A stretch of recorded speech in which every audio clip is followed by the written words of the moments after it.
Okay, ganito na ka. Dito ang sabi, ang GCF is 9x squared. Diba? Unahin muna natin paano nakuha yung 9. Okay?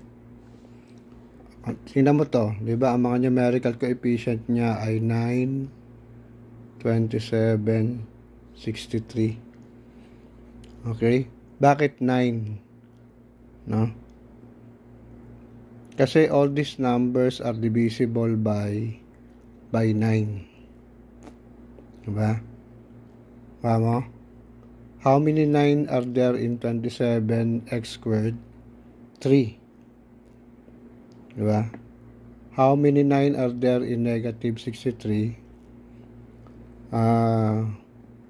Merong 7. Okay? So that will explain bakit 9, no?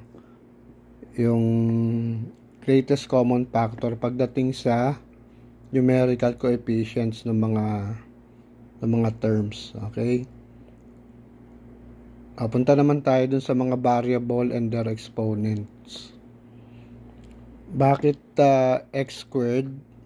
Tama ka, yung sinasabi mo kanina kasi of all x's here, of all x variables here, ano yung pinakamababang exponent ng x? X squared. Okay?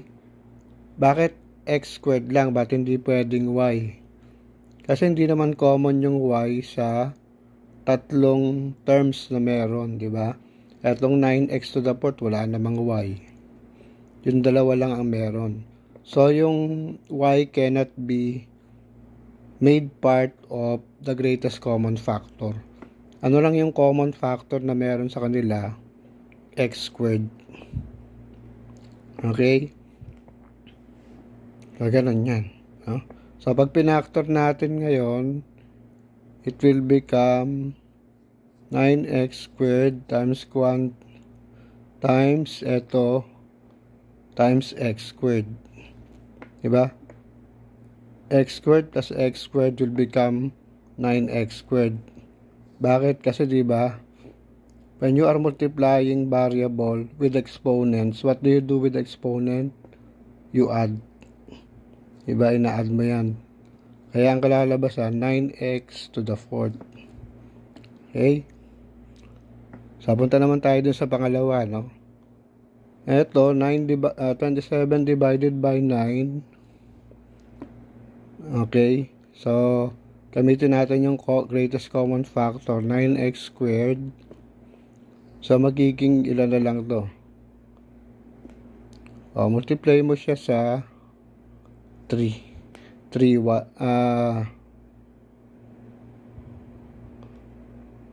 3y, diba? Okay? Ayan na magiging factor nito. 9 times 3 equals 27. X squared times y equals x squared and y. Okay? Doon tayo sa pangatlo. Ito yung factor natin sa pangatlo. Gagamitin natin ulit yung GCF na 9x squared. 9x squared times negative 7. Okay? X to the 5th yun. So, ilang exponent ng x ang kailangan natin? X to the 3rd. Tapos, y squared. Okay? When you multiply 9x squared, 9 by negative 7 will give you 63.